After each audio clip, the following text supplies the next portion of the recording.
I've got your energy stories for the third week of June 2025. The first one, more data center supply agreements in the news. Talen Energy and Amazon Web Services have signed a 1,920 megawatt power purchase agreement to supply Pennsylvania data centers from the Susquehanna nuclear facility.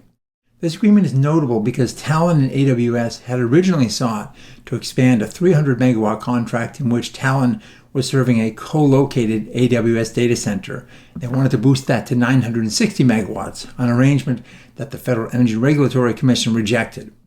Under the new contract, this 300 megawatts will be included with an additional 1,620 megawatts in a front-of-meter framework that requires no federal approval.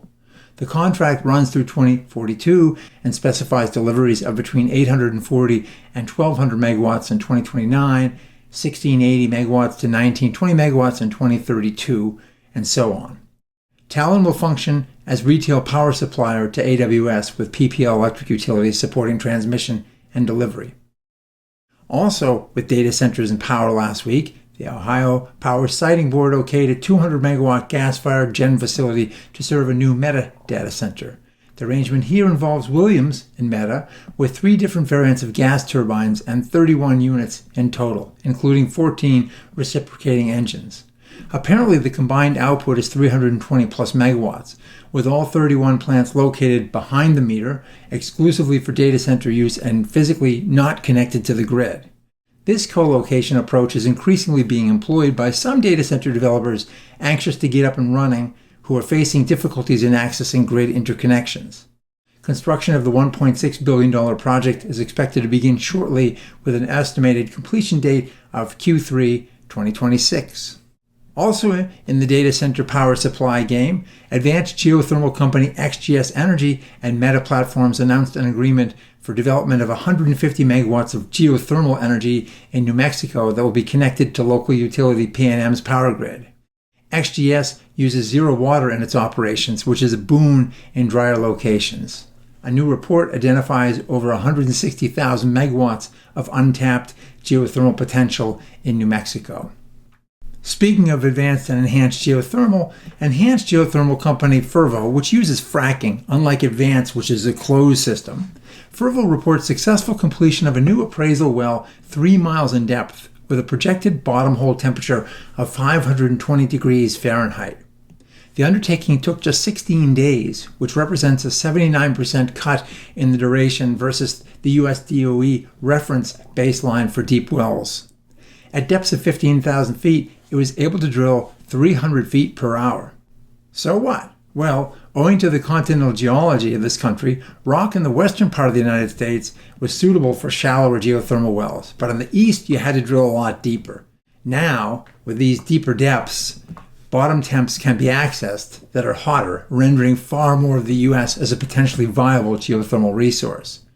For Fervo's Cape Station, Utah location, a survey there suggests potential for over 5,000 megawatts of development at depths to 13,000 feet. With these new results, the resource is expected to be even greater with those hotter temperatures further down. National models indicate there are hundreds of thousands of megawatts of potential for geothermal development between 10,000 and 20,000 feet, with temps ranging from 400 to 600 degrees Fahrenheit. The industry is evolving quickly. Fervo notes that 5 years ago, field trials were dealing with temps in the 300 degrees Fahrenheit range. Modular nuclear technology company Oklo says it has received a notice of intent to award by the Defense Logistics Agency on behalf of the Department of the Air Force and the U.S. Department of Defense.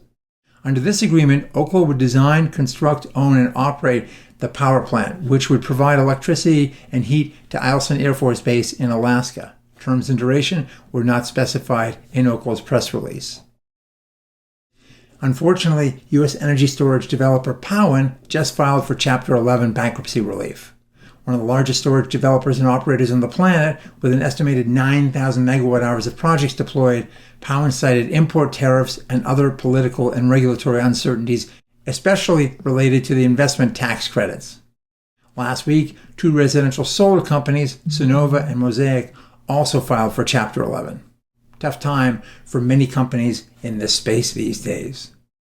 And finally, U.S. battery swap company Ample announced a partnership in Madrid, Spain, with mobility solutions provider Free2Move, utilizing up to 100 adapted Fiat 500e vehicles with swappable drop-in battery packs provided by Ample.